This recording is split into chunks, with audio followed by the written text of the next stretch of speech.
evolutionary theorists believe we as a species have done so well over the course of evolutionary history is that we helped each other, right? We cooperated. If you think about everything that humans have been able to do, it's really the result of all of us kind of working together and even being willing to make sacrifices to ourselves in the short term in order to help one another. And so how is that possible? Well, happiness is kind of like the magic ingredient, the natural reinforcer that helps to promote those kinds of behaviors that support the survival of us as individuals and as a species.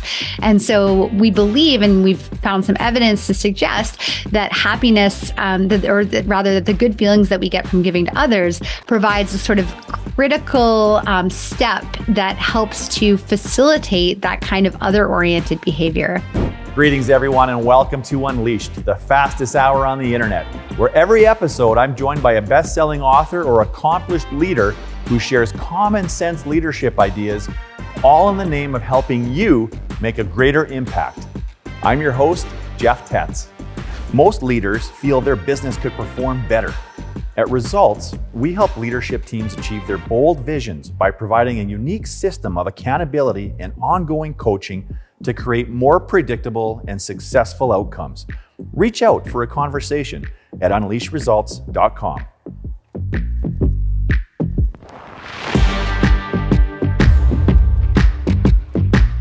How can you use science to build a happier, more joyful life? That's the focus of today's conversation with Dr. Elizabeth Dunn.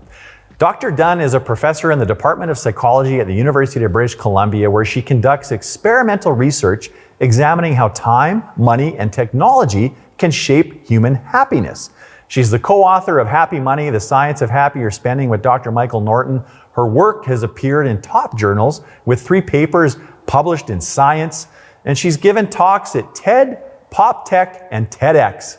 She was selected as one of the rising stars in academia by the Chronicle of Higher Education in 2004 and an honoree for the 2007 Mind Gym Academic Prize for pioneering work in positive psychology. In 2010, she received a New Investigator Award from the Canadian Institutes of Health Research, as well as UBC's Robert E. Knox Master Teacher Award. Her research has been featured in hundreds of media outlets around the world, including the New York Times, the Globe and Mail, the London Times, Maclean's, Time, and CNN. Dr. Dunn is also an avid surfer and skier. Elizabeth, welcome to Unleashed. Thanks for having me. So I'm looking forward to talking to you. I think there's a lot of different subject matter areas we could go into when I get a bit of an understanding of the depth and the breadth of topics that you've explored in your career. I think the hardest thing we'll have today is making time for all of it. So we'll try to dig in to some of the more sort of relevant and recent ones, Liz. Great. Looking forward to it. So one of the questions I had was just on that theme. I mean, you've covered and studied so many topics, I mean, ranging from terrorism to happiness. And I was so curious how you go about selecting areas to study. Yeah, I tell my students it's like a game of duck, duck, goose. So most ideas are ducks. I don't know if you played duck, duck, goose as a kid, but where you go around the circle saying duck, duck, duck, and then you finally tap someone and you say goose and you chase the goose, right? And most ideas are ducks. They're not worth chasing, right? You just acknowledge them, pat them on the head and keep walking, right? And then once in a while you hit that goose, right? And that's when you just go for it and chase. And so I kind of have an intuition now about when I think I'm onto a goose, and sometimes I'm wrong, right? Sometimes I think, oh, this is going to be a great idea, and not so much. But I think I've got a good sort of nose now for picking up what ideas might be interesting. And often those are ones where I feel like it's a question that everyone wonders about, but that there aren't yet good scientific answers for. And those tend to be the ones that I get really excited about. And I think about you a little bit as a comedian, where I envision the top comedians in the world. They see humor in just like almost every single human interaction. Are you just hardwired for this now that you're sitting in a Starbucks or walking down the beach or something in Vancouver and on the seawall, and you're just constantly getting stimulus from things that you see? I definitely do pick up on the things that are going on around me. And also, I just have really good conversations with colleagues. Actually, some of my ideas have been born on gondolas at Whistler, kind of skiing with colleagues. And we're just chatting about like, oh, isn't it interesting how this happens? And then we start to think about it and think, oh, no one's really studied that. I wonder if we could figure it out. And those ideas are often the ones that I have the most fun playing with. Yeah. And I'm kind of nerding out on your scientific process a bit, but when you, I love how you say that you've recalibrated your intuition or calibrated your intuition over time. Once you have like your intuition tells you that you might have discovered a goose, how do you then start to vet and validate that there may be some legs to this concept? Yeah, so we'll usually start by trying to design some kind of study to get at it. And sometimes, we think we have a really cool idea and then we try to test it and it's just not going to happen, right? And so I think another interesting thing is being ready to give up. Right. So sometimes you just have to recognize, oh, we're not ready to study this, or we would like to study this, but those tools don't exist. And so, there have been ideas that I've kind of stuck onto the back burner, and then maybe some development happens in technology, or somebody who works in an organization contacts me and says, hey, we've got this opportunity. And suddenly like, oh, good, that idea that we'd stuck onto the back burner, now we have our chance to pursue it.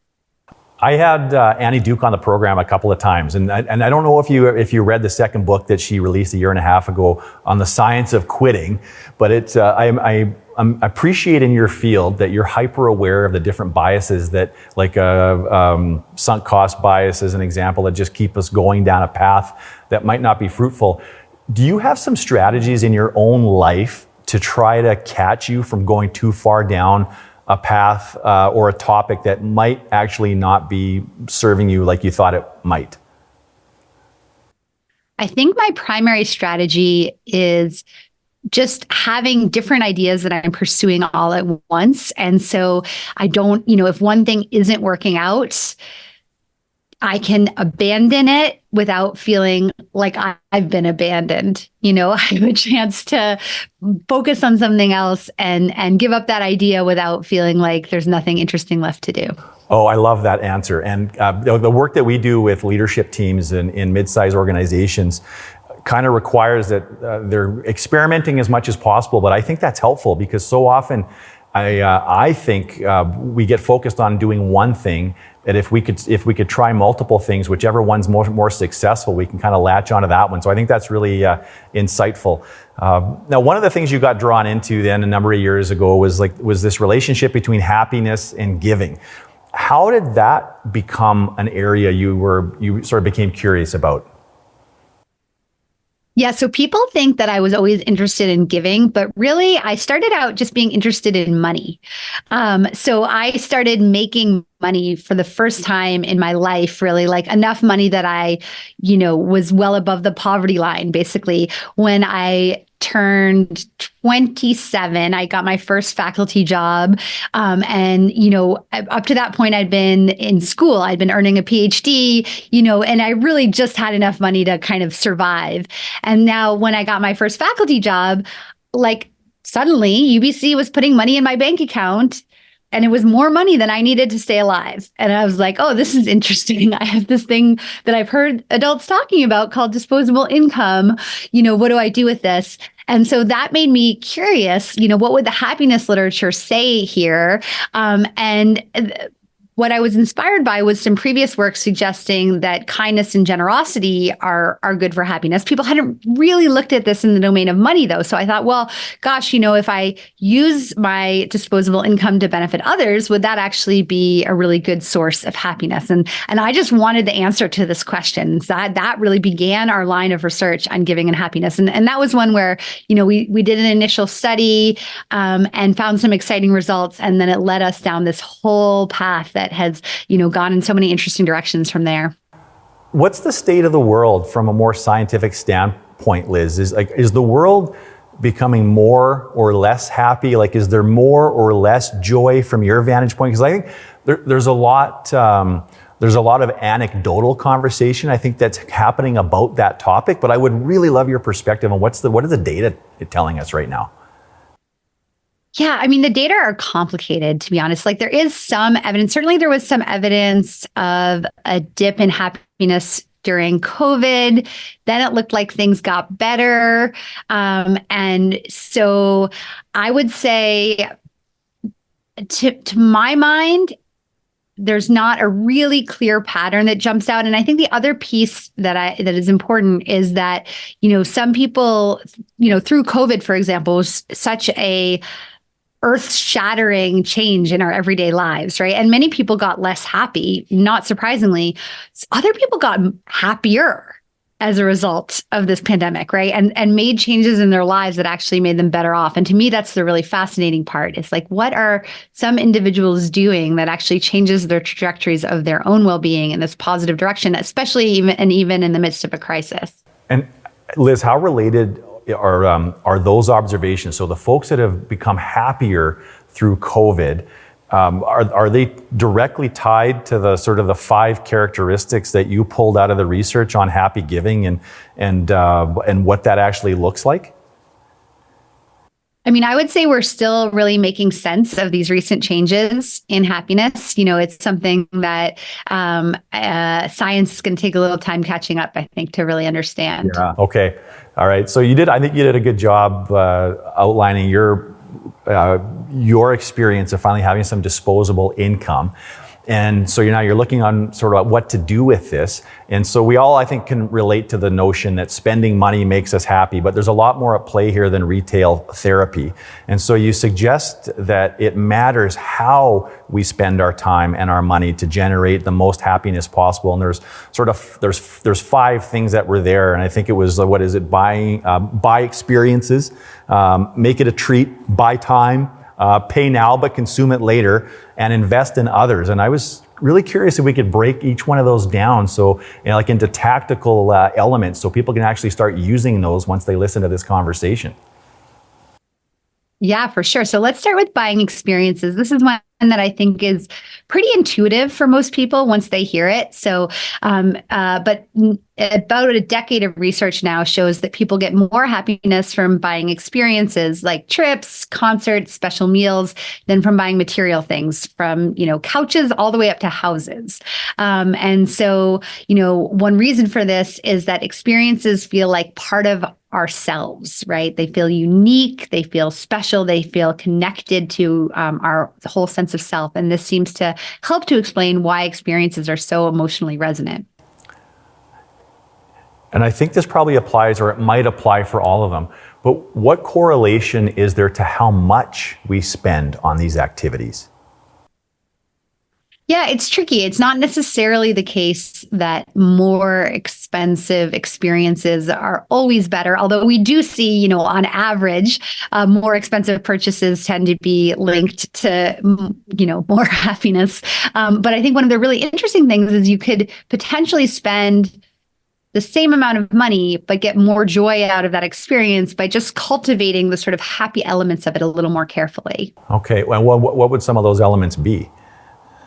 Well, so for one thing, we know that experiences tend to provide the most happiness when they make us feel connected to people we care about. So trying to think about doing some of those experiences with other people. And I think to some extent that's not surprising, right? It's kind of rare that most of us would take a vacation all by ourselves or something. But one thing I've started doing as a result of some of this research and my own kind of observations is planning trips with friends. So, for example, we went to France last summer with another family that we're good friends with. And so our son had kids to play with. We had the parents to hang out with. And not only was it a wonderful experience in France, but it's still something now back home in Vancouver that we all talk about and laugh about. And we have this set of shared memories that actually brings us closer together. And that turns out to be a big reason why experiences provide more happiness than material things. And this might be taking us entirely on a tangent, but do you have a criteria with which you vet your travel companions? Do you want to apply? I can send you the application. Yes, I would be curious. Yeah, I don't know if I'd qualify, but the reason I say it is I'm just thinking of like a litany of horror stories that friends of mine have experienced traveling with the wrong folks. And so I'm like, I got to ask you how you assess that. Yeah, that's so interesting.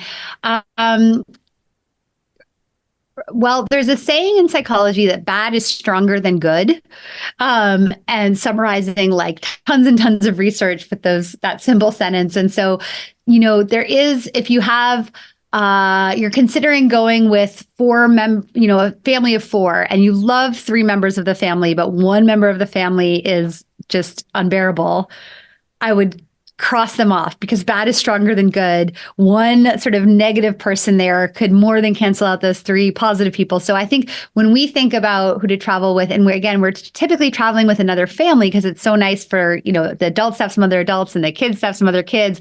And so it's got to be both parents that we like and kids that we like, right? And that's like, when we find those, my husband and I are like, ooh, I like both parents. You like both parents. Our son Oliver likes the kids. Like, this is the kind of family we would like go to Thailand with. Yeah, I got it.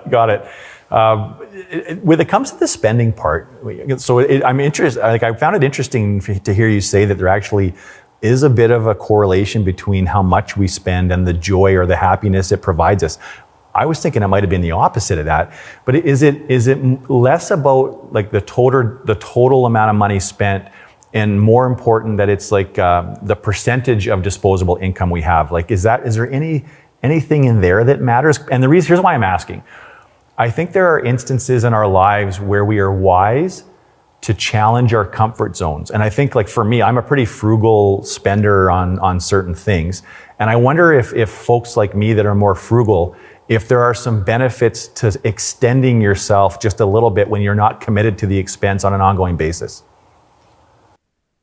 Yeah, that's really interesting. I mean, what we see in the data is just basically a simple correlation where, on average, more expensive purchases are rated as providing more happiness. We haven't looked at it as a function of disposable income. And certainly, there is this notion of the pain of paying, which is like this twinge of discomfort people feel when they're faced with high prices for the things that they want. And in fact, there's some evidence that this is, more than just a metaphor, that in fact, when people experience this pain of paying, they exhibit activation in regions of the brain that are associated with actual physical pain.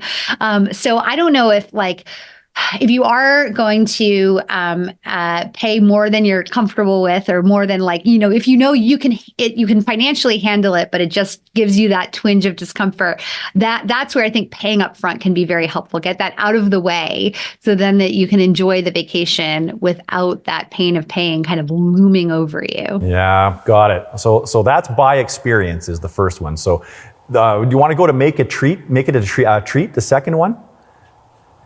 Yeah, sure. So make it a treat. The idea here is that almost no matter what we buy, we tend to get used to it. So there's a very powerful phenomenon called hedonic adaptation, meaning that we pretty much adapt to everything in life. And so the trouble with this is that, if we start out buying something that we really appreciate, we can just get used to it and stop even noticing it. So the idea here is to fight back against hedonic adaptation by considering some purchases that maybe we started out buying because they gave us joy, but that we no longer even really notice. And taking a break from those purchases can potentially help us rediscover joy in those purchases, or alternatively, actually discover we don't need them at all. And then it's a great chance to save some money. Are there some common examples that tend to fall under that category? Because in the moment, I'm trying to figure out what would those be in my life, but I wonder if there are some common patterns. Yeah, so I'll share one kind of embarrassing one for me, which is that, this is going to feed into the stereotype of someone who lives in Vancouver, but I got kind of addicted to these kale smoothies from Whole Foods. Sure, very healthy, very on brand for Vancouver, but they're like the most expensive way you could consume kale, and I started getting them because I found them really enjoyable. I would get them on a sunny afternoon and enjoy my smoothie. But then I just found myself kind of buying them all the time because I couldn't devote any bandwidth to what else to get. So I was just sucking these down on my way to work, not even noticing them. And that's when I decided I needed to turn these kale smoothies back into treats. So I needed to get them when I was actually going to attend to them and notice them. I took a break from them. I started buying them a little bit less often. getting my kale in cheaper ways the rest of the time, saving some money that way. And now when I get one, because it's special again, I don't have them all the time, I appreciate it as much as a Vancouverite should truly appreciate kale. Yeah, so it sounds like you've made it a treat, but you're not compromising your health because you're still getting your kale in other ways. Yes. And now the make it a treat thing is also great. I have a chocolate bar sitting on my desk right now. I'm also a chocolate lover, but like having chocolate all the time, again, has other consequences as well. And so in some of our research that we've done, we actually brought in people who like chocolate and had them either give up chocolate for a week or eat as much chocolate as they comfortably could. We actually gave them a gift bag of chocolate and said, eat as much of this as you can for a week. Or we didn't give them any chocolate related instructions. It seems like leaving our lab with this gift bag of chocolate is the win. But in fact, it was people who gave up chocolate for a week that showed a benefit, which is that they exhibited the greatest ability to really savor and appreciate chocolate when we brought them into the lab a week later. In contrast, people who had had this abundant supply of chocolate, for whom, eating chocolate just became the sort of default thing to do when you want a snack, they showed a real decline in their ability to savor chocolate over the course of that week. Well, and that seems like fairly obvious to me when you say that. And I would be interested in your perspective on this. Like human beings, I generalize, don't generally do well with abundance of much. Like abundance mentality being different, but anytime we have too much of anything, we don't tend to use those resources or value those resources very well. Yeah, I mean, scarcity can be a problem, but abundance can be too, right? So when we have when we feel like we have unlimited access to something we like, that can be a problem. I mean, this can be a problem in marriage, right? When you feel like you've always got your partner to depend on, it's easy to take them for granted, right? And so from chocolate to spouses, we can kind of think about this issue. That's interesting that so scarcity can be a problem too. At what point does scarcity cross over to being a problem? Well, I mean, it's very clear that people who have really limited financial resources are, at significant risk for low happiness, right? And so, like, if you were to tell me, hey, Liz, you're either going to get dealt a life where you have an overabundance of resources or a real scarcity of resources, I would choose overabundance, but I would recognize that it wasn't completely a winning hand, that in fact, there are limits to the benefits of abundance. Yeah, you're reminding me of some data I saw many years ago, and I wonder if it's actually true still, or if it ever was, that once a human being gets just marginally above the poverty line on income is not a really significant source of joy and happiness. Is that true? Yeah, so there's a very famous finding by Daniel Kahneman, who won a Nobel Prize, showing that once people in the United States are earning somewhere around $75,000 to $90,000 US, that any additional income seems to have little bearing on how much they laugh or smile on a given day. So specifically with regard to your sort of day-to-day emotions.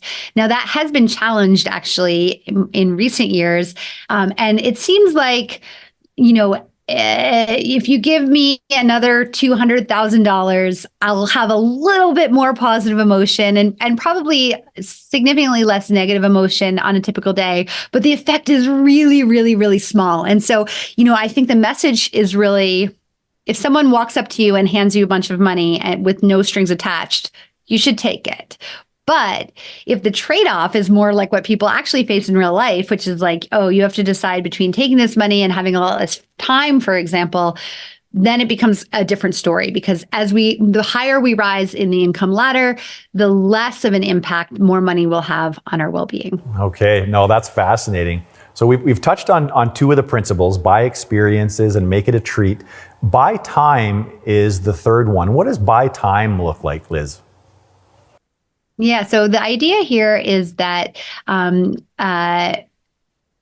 when we prioritize time over money, we seem to get real benefits in terms of our happiness. And, as I was sort of alluding to a moment ago, there's some evidence that, additional income has a somewhat limited impact on our happiness, particularly as we climb the income ladder. And in fact, as people become wealthier, they tend to feel like time is scarce. There seems to be this trade-off between material abundance on the one hand and what we call time affluence on the other, feeling like you have enough time to do the things that are important to you. And so we argue that, once you have at least a sort of basic level of financial stability, you're probably going to want to think about trading some of that money for more time or for better time. And I think, it's not shocking that this would be the case, but it's something we see. Even millionaires that we've studied don't necessarily seem to do a good job of letting go of some of that material affluence in order to get more time affluence. And that makes me think about the relationship between employer and employee, because if I'm hearing you correctly, it sounds like rather than asking for a raise or rather than offering raises, is it perhaps more beneficial for everybody if we offer employees more time off? It's such an interesting question. I would hesitate to say for everybody, because we see in our work that there are substantial individual differences in how much people value time versus money. Now, in general, people who value time over money tend to be happier, but there are people who value money over time. So on the one hand, I wouldn't want to say this is the right prescription for everybody, but I think it's a useful corrective to the default, in the workplace, which is to offer more money. And so instead offering people more time or even just more control over how they spend their time. So letting them have, Tuesdays for passion projects, or even just like, Friday, no email day. We've seen this too in the kind of work from home, hybrid work movement, that just giving people more control over their time is something that people, and especially young people, are valuing more and more. And I think this has been a really interesting and positive change that has come out of the pandemic. That is so insightful. I wonder if there are ways, and okay, you're also making me think about gender inequities, right? So you talk about giving somebody more time off versus a raise, like equal pay and fair pay, get that sorted out first. But is there a way, I wonder, that a manager could try to understand what their employees might value more than the other?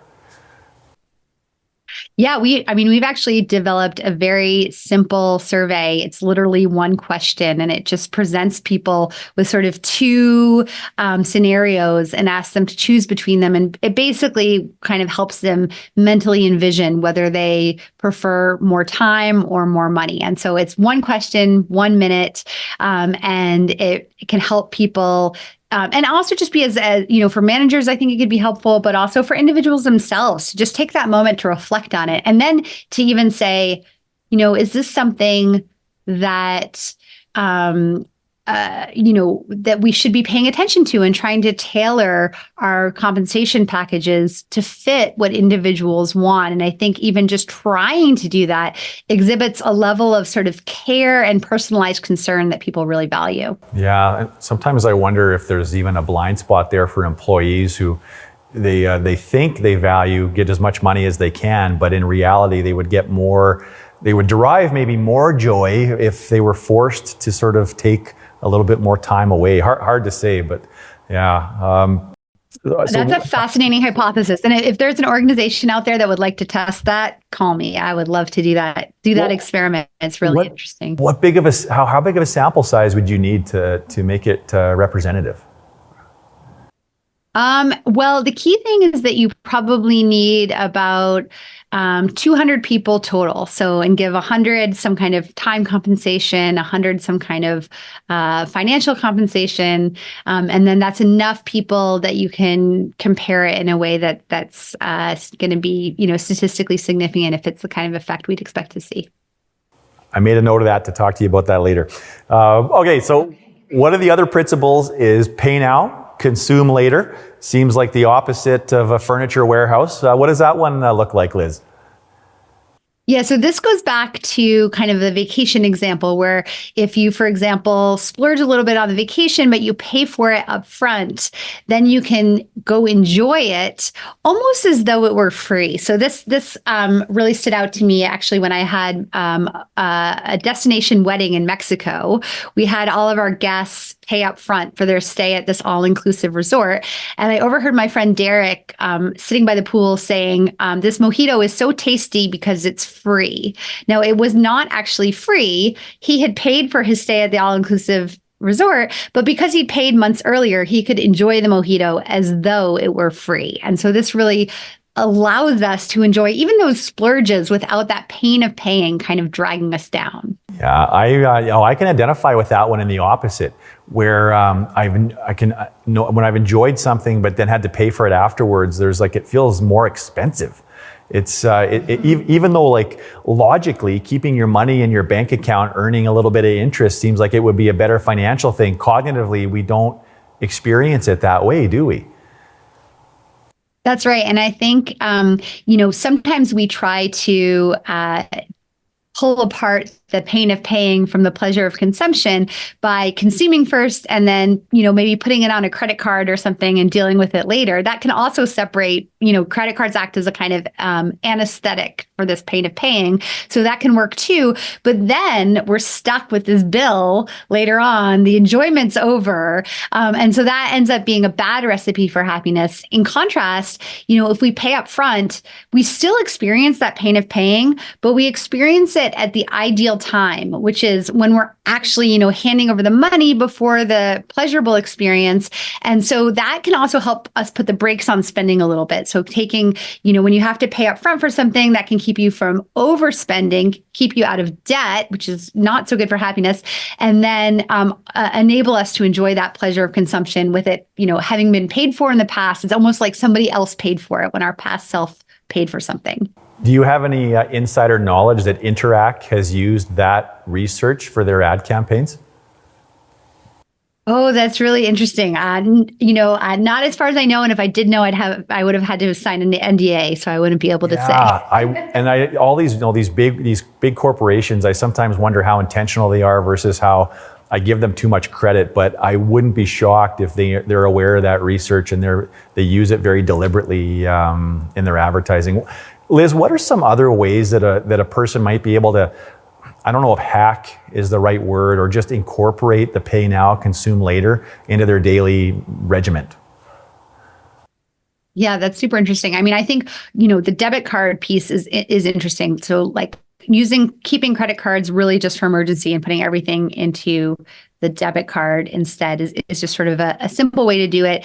And then I would also really focus on those pleasurable experiences. So if there's something you want to enjoy, finding ways to pay for it in advance. And I think it's obvious how to do that with, say, like an all-inclusive vacation, but we could also think about, buying restaurant gift cards for ourselves, right? So get that gift card now and then say, oh, I'm going to do this at some point. And then you can go out and enjoy that dinner as though it's free, feeling like it's already been paid for. So I think that's, another way we can potentially pull this in. But yeah, curious if you have other strategies. I think this is one that's pretty interesting. Well, and there's so many offshoots here that you've got my brain just completely lit up, Liz, in ways I don't think I could have predicted coming into the conversation. And you've got me wondering about situations like for our company, as an example, we tend to have our clients on retainers where they pay us a monthly fee.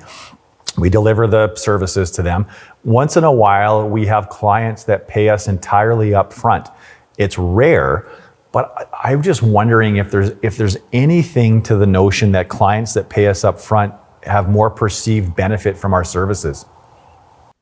Oh, that's a fascinating hypothesis. Yeah, or at least they feel better about it. I mean, particularly I would expect that with, say, small to medium business owners, right, where they would experience that pain of paying for it, right? And so, I kind of think of it like the, ticking taxi meter can be sort of anxiety provoking. I think one reason, small benefit of sort of Uber and Lyft is that you accept the price, it's done. You're not watching each little bit tick up. And so if in your business you've created something akin to that ticking taximeter, thinking how to make it more like Uber, where people see the price up front, they pay it, it's done, and they can just enjoy the ride. Yeah, 100%. That's a great example. You got me thinking a little bit about habit stacking, or even like science habit stacking in this case, where you could apply the art of negotiation to try to get a better price if you pay up all in full.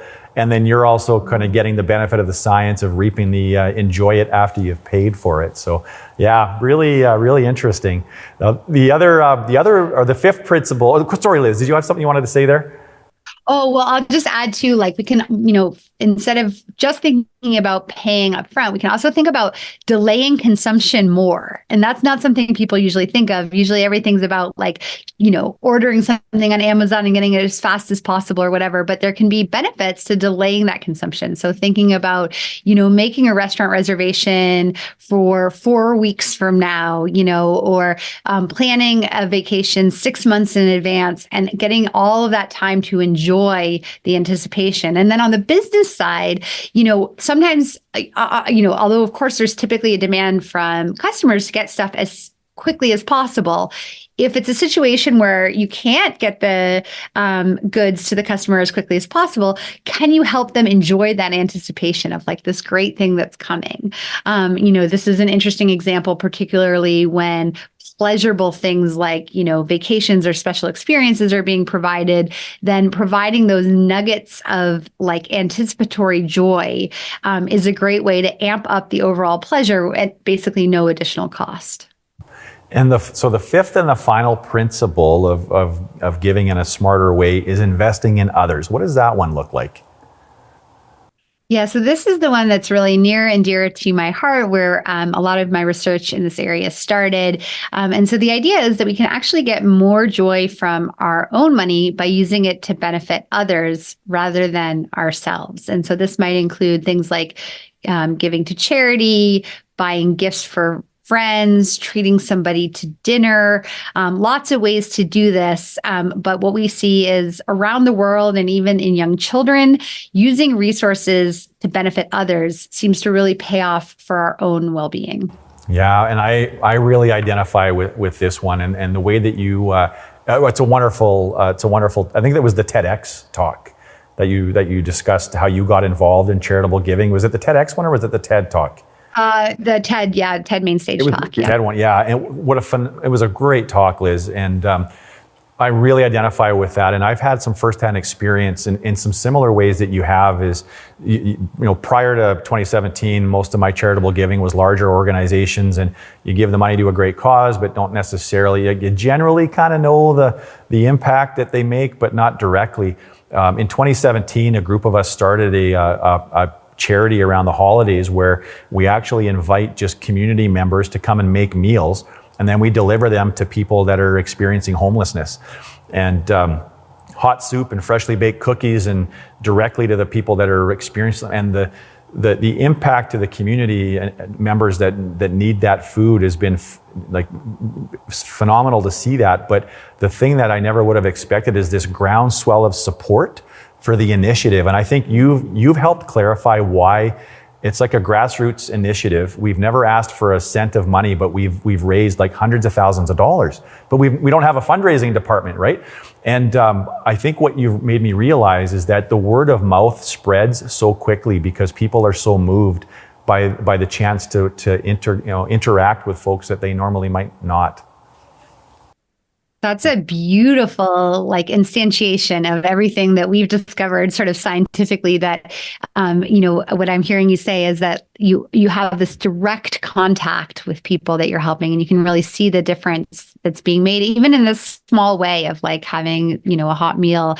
And that's really what comes through in our work, is that people feel a lot of joy in giving when they can see the impact that they're having. And really, that's the way that human beings evolved to help one another, right? We evolved in these relatively small communities where when we helped somebody else, we would have been able to directly observe or really easily imagine how we were making a difference. Now, with modern charities, it's often not the case, right? We're just sort of, entering our credit card details into a website and hoping our money makes a difference, but not getting to see it. And so I think there's so much interesting room for innovation to improve both individual well-being and the well-being of our whole society by catalyzing the good feelings that can come out of those kinds of good deeds. Yeah, absolutely. And Liz, I wonder, because you kind of took us there, could you expand a little bit on the potential evolutionary connection between giving and helping others? Yeah. And so, when you think about evolution, you might sort of think about everyone for themselves, kind of, fighting for survival, the strongest wins kind of thing. But really, that's not an accurate picture of human evolution. Instead, the reason, evolutionary theorists believe we as a species have done so well over the course of evolutionary history is that we helped each other, right? We cooperated. If you think about everything that humans have been able to do, it's really the result of all of us kind of working together and even being willing to make sacrifices to ourselves in the short term in order to help one another. And so how is that possible? Well, happiness is kind of like the magic ingredient, the natural reinforcer that helps to promote those kinds of behaviors that support the survival of us as individuals and as a species. And so we believe, and we've found some evidence to suggest that happiness, that the good feelings that we get from giving to others provides a sort of critical step that helps to facilitate that kind of other-oriented behavior. Is that disappearing from our DNA a little bit? Maybe not the need for that, but are we, I think about how we seem to be moving in a more of an individualistic society, social media, influencers. I don't know if that's true, so please challenge me if I'm making assumptions that are inaccurate. But I'm wondering if we're losing that sense of community, because anecdotally, as I said before, I think there's a lot of people that think we are losing that sense of community, but maybe that's just generations going by that have said that about every generation that's come after them. I don't know. What are your thoughts on that? I mean, I think there's some grains of truth to this in that, for example, older generations are more likely to make donations to charity. So this is a real important challenge for charitable organizations that I've spoken with leaders on, is that we see some of the younger generations coming up not making the kinds of donations that can support the activities that have been funded by previous generations. So, there's that. But at the same time, we see younger people giving in, different kinds of ways. We see these evolutions of, GoFundMe and other kinds of things that never existed before that maybe we haven't fully reckoned with, how to count and tabulate all of those. And I would say, to me, the reassuring piece of this is perhaps the DNA does take a long time to change. So our evolution is very slow. So I am quite confident that we still have this beautiful legacy embedded in our DNA from our ancestors that helps us find joy in giving. And so if we're not getting that, we need to find better ways to catalyze that. But the underlying sort of genetic material is there for us as a species, and we just have to help it, find its place. What sorts of examples have you seen of communities or organizations that are doing a really effective job at engaging younger generations? Yeah, that's interesting. I would say what comes to mind for me in terms of what my students talk about, I get to, one of the fun things about being a university professor is getting to be, in close interaction with students all the time. And I do get the sense that GoFundMe is a really important one for them, that they feel like, oh, if a friend has a problem or something and they want to generate support, they can create this GoFundMe page, and then that can enable, donations and stuff. And I've known people who have kind of gotten bailed out from difficult situations that way. And it's interesting because it's different from sort of more traditional charitable giving, and there's limits to its value sometimes, but I do think that's a really interesting mechanism that is something that we hadn't even thought of a couple decades ago when I started doing this work, but now I think is a really important way that pro-social spending money on others takes place. Yeah, well, and I'm paying close attention even just to the economic status of younger generations now too, with student debt and inflation and real estate prices and all that, like perhaps being the first generation of kids that may not have as much disposable income as their parents. And so that's got all kinds of sweeping consequences to it. I want to ask you, Liz, too, about chunking. So I've seen a lot of data on happiness being greater for folks that maybe spend 4 hours on one day a week giving of their time to others versus trying to do something charitable every single day. What are your thoughts on chunking when it comes to sort of giving and helping out? Yeah, I mean, I think it's a tricky question because my take on this is that both ways can potentially work, and that perhaps the most important thing is finding opportunities to give where you're really getting to see the impact of your generosity. So I think that chunking could be particularly helpful if it's giving you enough sort of extended involvement that, for example, you're getting that personal contact with the folks that you're helping, like your example that I love of, delivering meals. That's hard to do that in 20 minutes. And so maybe you need a little bit of a longer time commitment in order to get that out. But I think we can also find opportunities to help others, by taking 5 minutes sometimes. And so, or, even just a real brief window of time. And I think it's important to emphasize it doesn't necessarily have to be all about money. This morning, my son's school was going ice skating. So I just went to help out with getting the kids' shoes laced up and stuff. And, my 11-year-old said to me, like, wow, Mama, you're coming, but I know you're so busy. Like I had just been talking about how I had a crazy day planned for today. And he's like, I can't believe you're still coming. And I was like, I can't either. This is a terrible decision. But but then once I got there, just seeing these like happy kids and getting to help them and getting them all, sorted out to get out there and enjoy the ice, it really got my day started in a way where then I could approach this crazy busy day that I had from a place of joy. Yeah. I want to bring this back to the workplace again too. Like, do you have any advice on what's a better strategy? Give people annual bonuses or just bump up their ongoing wage? Yeah, this is a tricky one. I mean, I haven't seen a good experimental test of this. And it's something that is, I think, again, crying out. There's so many things in organizations where people are just making these decisions based on their intuitions.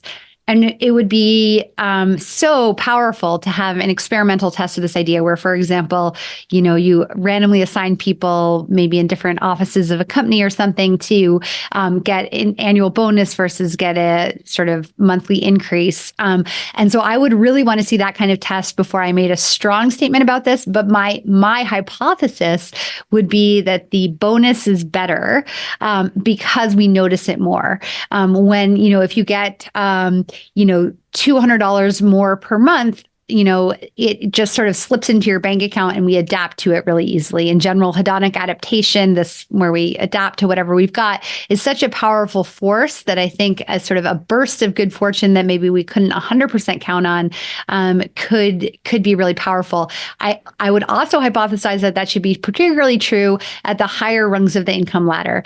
In contrast, for folks that are just barely managing to make ends meet and really need that steady income in order to be able to, make it through the month, pay their bills, support their family, then I think the sort of steady income approach could be better. But again, that's my hypothesis, and it's a hypothesis that should get tested. No, that's super advice. Again, was not necessarily the answer I thought you might give, but I love that answer.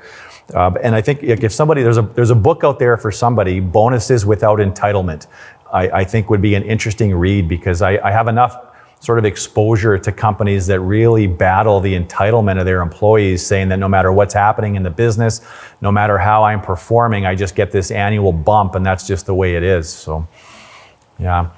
I would appreciate maybe some personal counseling here, Liz, too. So I am what my close friends would describe me as a points hoarder. So I do not, like when I go to a Loblaws store, almost every single time the cashier looks at me like I've got 3 heads, because I have over 2 million PC points. And I am loath to redeem these. Am I holding myself back from experiencing a new realm of happiness? Like, what am I doing to myself? That's so funny. Well, I don't think there's necessarily anything wrong with saving, whether it's points or dollars. And, if just seeing that 2 million points gives you some pleasure, then I think it's fine.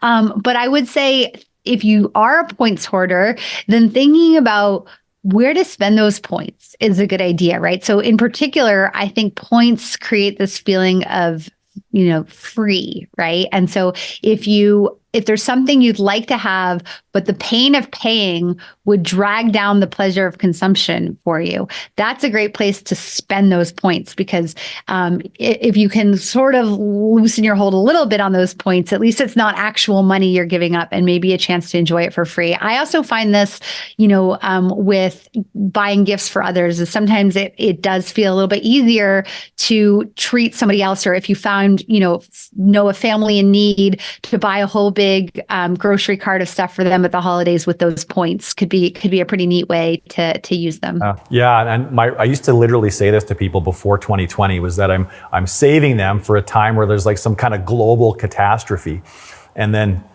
that still wasn't enough to make me use them. And I have this relationship with my retirement that I envision myself using these as my income starts to decline. So it's a little bit of like I'm hedging on my RSP a little bit. I don't know. It's weird. I just wondered if you had any, you run into any people that do that, or any self-help books I might want to go check out.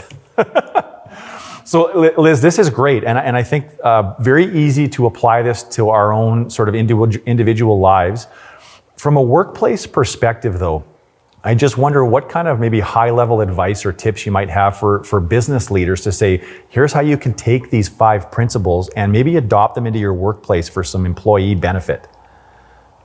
Yeah, I think there's so many interesting ways to do this. If we kind of run through them, buying experiences, this is one where thinking about offering your employees access to really cool experiences can be an interesting application. So there are companies, for example, that, perhaps instead of offering that bonus where as you mentioned, it can kind of fall into this trap of people just expect it and think of it as part of their ordinary compensation, giving people a bonus of like some amazing experience that they would never buy for themselves, whether that's sort of like front row concert tickets for Usher, or, a special trip. And this is something I've seen companies do successfully in a way that's really interesting. I wouldn't take away the bonus that you're already giving and replace it with that kind of experience, because that will be felt as a loss. But rather, if you want to recognize something really special that's happened in the company that year, but not make it part of people's standard compensation package or expectation,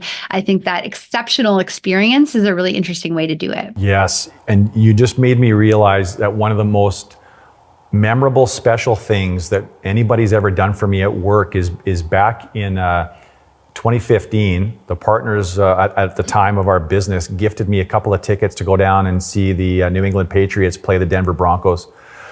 And I got emotional on this. It was 25 degrees on this patio in the south side of Edmonton, and I just lost it. I couldn't believe it. It was so powerful and moving and memorable. Like I think about that trip probably on a weekly basis. Somehow, some way that trip crosses my mind. So that you're bang on the money with that, Liz. Thank you. I want to talk, and you referenced it earlier, but I had planned to I didn't want to dig into it at the time, so I wanted to come back to it more specifically.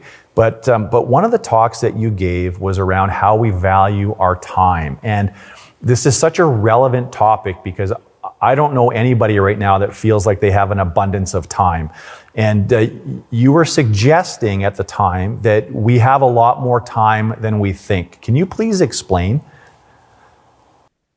Yeah, so it's easy to feel like we just don't have enough time to do all the things that are important to us. And in fact, there's this perception that, we have less time than we used to. But if you actually look at the best research on this, look at time diaries, people actually have more discretionary time than in the past. But I think sometimes we don't notice it. The 15 minutes we spend on our couch kind of scrolling through social media on our phone, we may not experience or recognize how much free time we actually have. One thing I think that can be a bit useful is, even if you feel like you don't have enough time, is to try keeping a time diary for a couple days and see where you're spending your time. And if there's, time that isn't essential, like you don't need to be doing that activity, are you happy with the way that you're spending it? Or would you rather reallocate that time somewhere else? And even if you want to keep your time the way it is, just recognizing that free time that you do have in your day, I think can be pretty interesting. And there's a correlation too. I'd love you to explain it a bit more in more detail. But as we start to make more money, and then what that does to our illusion of our time. Mm-hmm. Yeah. So there's actually a beautiful little experiment that illustrates this, where students came into the lab and were asked to play the role of consultants, and they were told to bill out for their time, and they were basically instructed that their time was either worth $9 an hour, which is not much even for students, or that their time was worth $90 an hour. So for students, having their time suddenly be worth $90 an hour, it's like, oh my gosh, my time is so valuable. Now, when students were told that their time was worth $90 an hour, they ended up feeling pressed for time, even though they were asked to do the same amount of stuff in the same amount of time as people who were led to believe their time was worth $9 an hour. So this suggests that as our time becomes worth more money, we feel like our time is valuable. And there's a really well-learned association where when a resource is valuable, it tends to be perceived as scarce. And so when our time becomes very financially valuable, we feel like we don't have enough of it. So how do we lessen that seemingly naturally occurring effect on our lives? Well, one simple thing that organizations can consider, if it's possible, is that just paying people through a salary rather than by the hour seems to help with this. So paying people by the hour and the whole sort of notion of billable hours really amplifies this problem. So when people know, my time is worth $300 an hour, that really makes them almost stingy with their time. And so if it's possible to switch to a different kind of approach to compensation that isn't like by the minute or the hour or the 6-minute interval or whatever, then this helps free people from that kind of scarcity trap. Are there any ways that we can help coach people through this feeling that they just don't have enough time?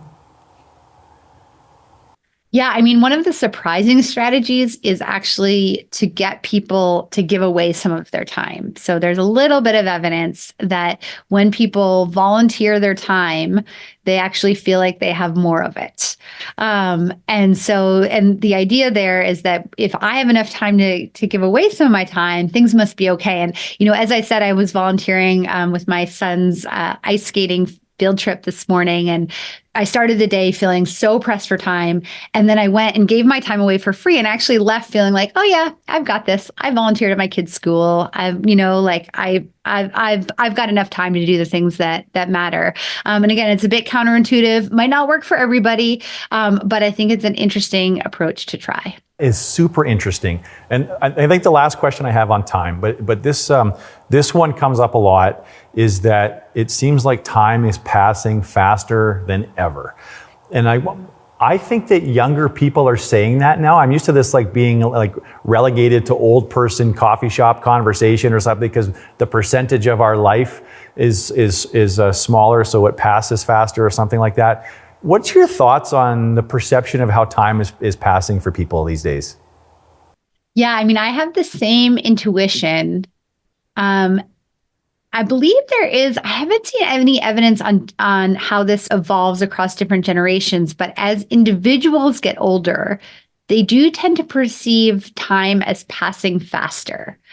And so, I don't know that we have a good antidote to this challenge, except maybe to recognize it in ourselves and go like, you know what, maybe I'm just going to take a few minutes here and slow down. Yeah. Interesting conversation, maybe for another day. I want to talk about something else you're working on right now, and you're sort of playing Mrs. Claus of sorts, if I could say that, Liz. So you have been distributing $2 million to unsuspecting strangers in $10,000 increments in a collaboration with TED to see how they spend it and how it correlates to happiness. I would love for you to tell us a little bit how that's going. Yeah, so this was a really amazing opportunity where a couple of anonymous donors, I still don't know who they are, contacted the TED organization and said they would be interested in giving some of their money away and making it a useful exercise for science. And so we ended up teaming up with TED on this and giving away 10,000 US dollars to each of 200 people in 7 countries. Meanwhile, we had 100 people drawn from that same population who did not receive any money but agreed to complete all of our surveys. And we've just kind of wrapped up that project, published some of the initial results, and some of the key findings. Well, first off, people do get happier when they get this chunk of money. So $10,000 actually increased people's life satisfaction by more than just about any other study I've ever looked at. So this was a really powerful effect. And the other thing that was interesting in that was, not too surprisingly, but we were able to quantify just how much more of a difference $10,000 made in people's happiness for folks living in poorer countries compared to wealthier countries. And so one of my takeaways from this experiment is that you can really maximize the amount of happiness that a dollar can buy by sending it to other countries where people are really struggling to meet their own basic needs and where a dollar buys so much more. So it's just interesting to think of this sort of conversion rate of dollars to happiness is so much higher when we send the money to countries like Brazil, Indonesia, and Kenya, which we studied, as compared to, Canada, the US, Australia, and the UK, which were also part of our study. Yeah. And how did you arrive at the $10,000 increment? Like, I mean, the simple math is you get 2 million people and you have to get 200 people to get a valid study. Was it as simple as that, or was there more to the number? Well, originally it was actually just going to be $1 million, but we wanted to have a couple of different groups, give them slightly different instructions. And so I kind of explained as we chatted about earlier, how you really need about 100 people per group in order to arrive at sort of statistically reliable conclusions. That's sort of the bare minimum. And so in the end, the donors very generously agreed to actually give 2 million, which enabled us to, and it was really the $10,000 amount came from them. So that was the donors saying, we want to give people like a life-changing amount of money, which I think is just such a beautiful idea that they figured, and one of the things that we see in our data is that by giving this money away, the donors created hundreds of times more happiness than they could have gotten by keeping it for themselves. And we're actually able to do the math on that, calculate it all out, and just see how much of a difference their gift made. And so my biggest hope for this study is that perhaps others will copy it and think about how much more happiness their money could buy by giving it away. Yes, fascinating. And I just can't help but wonder about where the cutoff is, like how much money is enough to make a life-changing, and again, you said it earlier, it depends on sort of maybe what region of the world, but I've even had experience surprising people with $500 gift cards through a charity initiative and seeing and we have no way of going back and measuring the sustainable happiness that surprise gift generates, but you just got my wheels, turning. I want to talk about something else that's really timely that you are working on. And in this work from home hybrid era that we have entered, pretty clear that the hybrid work mentality and setup is here to stay. Can't imagine that ever not being here. So you're using artificial intelligence to look at how do we maximize design of spaces for social interactions. Can you tell us a bit about what you're doing there and more importantly, what you're finding? Yeah, so this is a really exciting collaboration that our lab has done with an architecture firm led by a fellow named Bruce Hayden, as well as experts in machine learning. And what we're trying to do is create software that essentially it sort of works like the same way video games do. But we're trying to figure out how changing the design of physical spaces increases the likelihood of casual social interactions. And this is important because our past research has shown that even seemingly trivial social interactions where you just sort of smile and say hi to your neighbor or chat with your coworker, these make a difference for our happiness. And the idea is that the way, for example, we have corridors set up in an office building, or the way the amenity rooms are arrayed in a multi-unit residential building can shape the likelihood that we sort of bump into people and have these casual sparks of interaction that actually play an important role in shaping our day-to-day happiness. And so far, we're still sort of testing out this software. The software exists now, which was one of those grand challenges where I said to the whole team, I'm not sure this can be done when we started doing it, but hey, let's try it anyway. And we're still working on it, but it looks like our software can predict, if you're choosing between two different ways of designing a building, you can put those two building designs into our software and see which one's going to result in more social interactions and help you, make that choice between those options. You are working on some incredible stuff. Like, it's fascinating. It seems rare, very practical in its application and widespread in how people can use it. Are you far enough along that you would be able to give just like an average business owner of a 5,000 square foot office just some basic advice on things that maybe they should start doing with their existing spaces? Yeah, I mean, I would say architectural design is very complicated, and it depends. That's why we're, rather than sort of saying, have a lobby that's this big or have offices on this side of the building.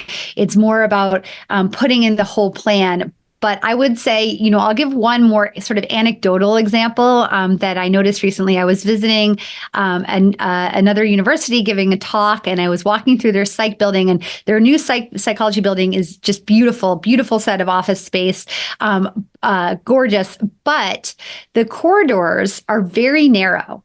They're so narrow that you can't really walk comfortably next to somebody and have a conversation. And so the faculty members there were telling me, when they are walking through the hallway and, they'll see a graduate student, the graduate student trails behind them rather than walking next to them. And that gets in the way of these fluid, comfortable social interactions. So just making these spaces big enough for people to comfortably engage with one another, I think is just a simple takeaway that I've seen anecdotally, and that I suspect will be supported by our software, but we'll see. Yeah, we've got an architectural firm that's been a longtime client of ours. I'm going to have to put them onto this research that you're doing. Liz, a big theme of the conversation, of course, has been happiness. In addition to some of the things that you brought up today, like what are some really simple things that we can just do for one another to try to bring a little bit more joy and happiness to people that we see on a regular basis? Yeah, I mean, I would say one is to give genuine compliments. So when you're thinking something nice, like, oh, that presentation was just so compelling, or you put so much great work into, the session that we had this morning, or whatever, just saying it. So the interesting thing is there's some really cool recent research suggesting that people often think these positive things, but they withhold those compliments, in part because maybe they don't know exactly how to say it or whatever. They think the other person doesn't, already knows they did a great job or whatever. And so just when you think those nice things about other people, saying them, and it turns out compliments really brighten people's mood. The recipients of a compliment feel happier than the givers of the compliment realize.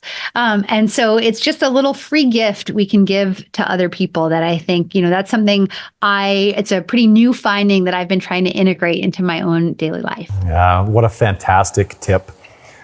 Of all the research that you've been involved with over the last 3 decades, what are you most proud of?